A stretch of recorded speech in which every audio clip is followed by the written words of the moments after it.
Hey everybody, this is Professor Skiles with a brief lecture on realism of the 19th and 20th century. So, what in the world is realism? Well, actually, you are watching it all the time. Realism that came into being right at the end of the 19th and 20th centuries is still the predominant form today in movies and on stage. So it is described as likeness to life. We want to see people behaving in realistic fashion. We even call it realistic fashion. People behaving exactly on stage as they do in real life. These are very common definitions. It's also called the laboratory of life. We are looking at what is happening to people and the choices they are making and the outcome of those choices. It's like the scientific method for human beings. And finally, one of the most famous definitions of acting created by Sanford Meisner, acting is behaving truthfully in imaginary circumstances. So what would we do if we're in stage portraying these roles? So that is essentially what realism is. So why in the world do we have it? Well, previous forms of drama from Shakespeare forward included the melodrama. Most of us might know the melodrama from maybe Saturday morning cartoons.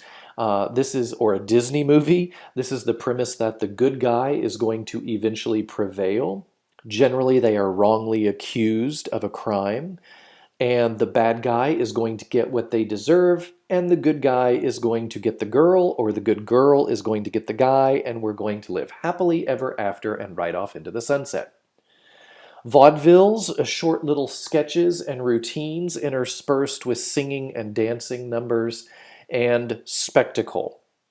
We still have movies that are full of spectacle, of course, but these were all very common forms before realism. So, what's going on in the world? There are a lot of revolutions, specifically going on in Europe, and there is a cry for political, social, and economic reform. And this really resonates in the United States right now because we are in the middle of a cry for political, social, and economic reform.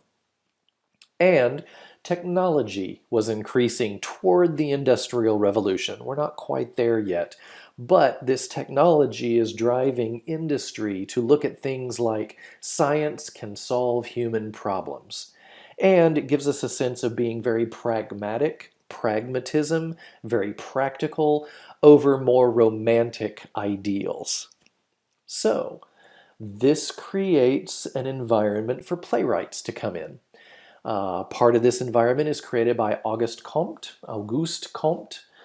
Notice he passed away in 1857, so this is sort of right at the beginning of that realistic shift. He's the father of sociology, and he is interested in understanding the cause and effect of nature, but he's interested in doing it through precise observation, very much part of the scientific method. We also have a guy you may have heard of, Charles Darwin, died in 1882, and the ever popular to talk about theory of evolution. People are controlled by heredity and environment, if you've ever heard the nature versus nurture situation.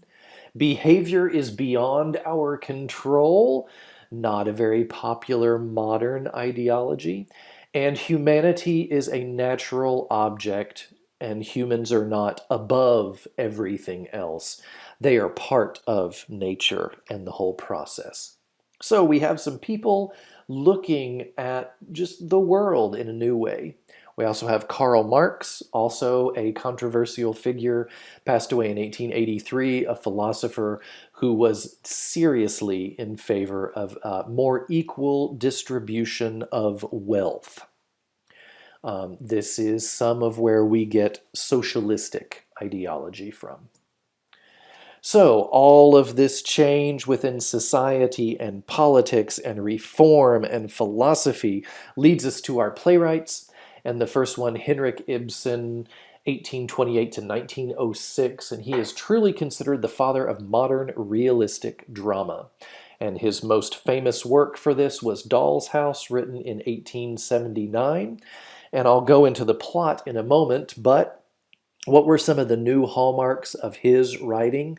The exposition was motivated. All the actions of the characters were motivated by them. No more soliloquies or asides. Now, a soliloquy started with Shakespeare. This is when an actor turns toward the audience and does what we would call a monologue, one person speaking, but they're really talking directly to the audience about their internal feelings. And an aside is when they're talking to another character on stage and then they pop out and look at the audience very quickly and say something directly to the audience and then they come back. Well, both of those forms acknowledge the audience, and in realism, we try to ignore the audience. We're going to behave as if the audience isn't there. The scenes are causally related. They have a flow, there is a clear plot, and we move from one event to the next to the next. The inner psychological motivations of the characters, they are driven to do things by what they're thinking. The environment has an influence on the characters, and the actions reveal socioeconomic standing. And so these are things that are very, very new in playwriting. Before this, bad guys were bad, good guys were good. There weren't any reasons for it. They just existed to tell a story. But now we want to know more about the why. All right, so Doll's House, very famous. Here's Nora doing the tarantella. It's a scandalous moment where she's dancing this provocative little dance. And so what has happened in Doll's House? Nora and Torvald. Torvald is very ill, and Nora forges a signature to get money to get him to Italy to become healthy. This is all happening before the play starts. When the play starts, she is at home, Torvald is healthy, all is good in the world, and a knock at the door reveals a person who works at the bank who has discovered the forgery. This sets into motion her decisions of who to tell and who not to tell, her decisions of how to cover up her secret, her eventual decision to come clean to her husband, and her husband's decision not to say, "That's okay, honey, I understand completely," which would be a very modern interpretation. But remember, this is late 1800s. He looks at Nora and says, "You've ruined my name. I am no longer going to acknowledge you as my wife. You are going to stay here and raise the children and take care of the household," almost like an indentured servant. And the scandalous moment happens when Nora looks at him and says, "No," and turns around and walks out of the room and slams the door. And it's a scandal. It's unexpected. It's unexpected behavior because women would not have behaved that way in polite society. And so it was so scandalous, actually. We call it the door slam heard around the world. We're making a play off of the shot heard around the world, the American Revolution. So the door slam heard around the world, and the play is so scandalous that Henrik Ibsen, who's Swedish, cannot get his play produced in Sweden because it's too scandalous. And they make him go back and write an alternate ending to get the play produced. Why did he do it? He needed money. But no one would produce the original ending until the 1920s in New York City, where the original ending is finally put back onto the play. Because finally in 1920, in that radical country called America, they were able to handle that a woman would walk out on her husband for treating her in such a way. Other authors, George Bernard Shaw, he's an Irishman, died in 1950, not historically that long ago. His shows are hysterical. He's got this great rapier wit going at all times, and he uses that comedy to make fun of society to educate and create change. And Anton Chekhov, Russian, passed away in 1904. His plays really had a compelling psychological reality to them. He showed people that were trapped in social situations that they couldn't escape. They would talk and talk about doing something or making progress or taking steps forward, and they would never make it. And so many of his plays are not viewed as comedies from a modern standpoint. In fact, some of them very depressing. But in that time period, they had a comic value that we don't connect to anymore. So, this is the birth of realism, and along comes naturalism. Now, if realism is good, naturalism must be better. So, naturalism is looking at science and technology as the tools for solving all of our human problems. Now, that might be taking it just a little bit too far. But Émile Zola died in 1902, French, fan of the scientific method. He thought literature should become scientific or perish. And so he illustrates the laws of heredity and environment, going all the way back to Darwin. If it can't illustrate the laws, then it needs to be a case study. We watch somebody make a choice and then determine if that choice was smart or not based on the outcome that we see. And writers should be doctors aiming to cure social ills. That seems like a big burden for writers, but many of them jumped up to it. Now, another part of realism and naturalism was if the people are going to behave as if real life, everything on stage should look and be real life. So here comes the next step. The independent theater movement, also in France. André Antoine died in 1943. He is the father of naturalistic staging. So he was known for building real rooms, setting the whole room, and then deciding which wall to take away so the audience could see through it. Now imagine trying to design a Broadway show today that way. His ideology, though, created the terminology box set. So anytime you go see a show on a stage and it's just a room, that's called a box set. And anytime you see that room and there's one wall gone so you can see through it, that's called theater of the fourth wall removed. So one of my college professors equated it to an ant farm. You can see the ants moving around in there, but they don't know you're watching.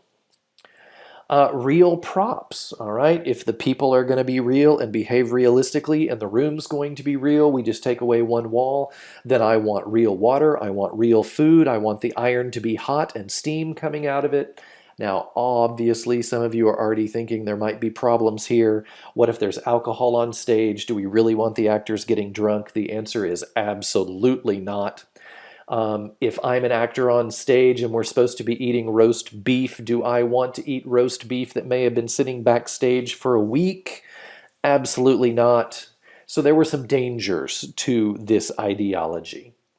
But another hallmark is this incredible realistic and naturalistic acting. One of the most famous examples, look back in anger. She is ironing on an ironing board. She and her husband have a fight.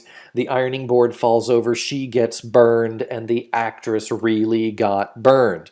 Well, when the actress really gets burned, she's no longer acting. It's real, and the audience does tell the difference. And then the audience starts to worry about the actress's safety instead of the character's safety. So there were some real challenges with this, but what happens is by the 1920s, realism, not so much naturalism, not so much independent theater movement, but realism is widespread. US, England, France, by the 1920s, the US theater is booming. 200 to 275 new shows each year. Now, before you talk to me about all the TV shows that come out, please remember, people of history, the television hadn't been invented yet. The radio was out there, but not the television. So their only way to see live performance was literally in the theater. The creation of the U.S. Theater Guild. This is a huge moment in theater history and the longevity of American theater and the sharing of theater across the Atlantic Ocean. And it really allows our first amazing American playwright, Eugene O'Neill, born 1888, died 1953, to write some of the classic American dramas. Harry Ape, Desire Under the Elms, The Iceman Cometh. The list goes on and on. And at one point in the 1924-25 theater season, that man had 5 shows running on stage in NYC, New York City. He probably was making a pretty good bankroll at that point. Now, because of Eugene O'Neill, he paves the way for 13, 12, I think is what I put here, of the most known and you should know American playwrights. Maybe you've heard of some of these. George S. Kaufman died in 1961. Famous, funny plays all about the family. You Can't Take It With You. I've done it on stage in grad school. The Man Who Came to Dinner. Thornton Wilder died in 1975. You might have heard of a play called Our Town. You might have read it. He also created a play called The Matchmaker, which becomes the foundation for the Broadway musical Hello, Dolly, which made Carol Channing very famous in its first run, and just had a revival in the past year or two with Bette Midler as the lead character. Lillian Hellman, female playwright, 1905, 1984, wrote The Children's Hour and The Little Foxes. She was always focused on sort of the dark side of rumor and scandal and how it can destroy people's lives. Tennessee Williams, arguably one of the greatest writers of the 20th century, just passed in 1983. A Streetcar Named Desire, still being produced all over the world. The Glass Menagerie, still being produced all over the world. Cat on a Hot Tin Roof, classic American stories. Streetcar is set in New Orleans. Glass Menagerie is set in the South. Cat on a Hot Tin Roof set in the South. This is what he knew. It's what he wrote about. Arthur Miller, 1915 to 2005, another one of our great American playwrights. The Crucible, about the witch trials, which was actually an allegory for the anti-American activities committee in Congress that was looking for communism in the 1950s.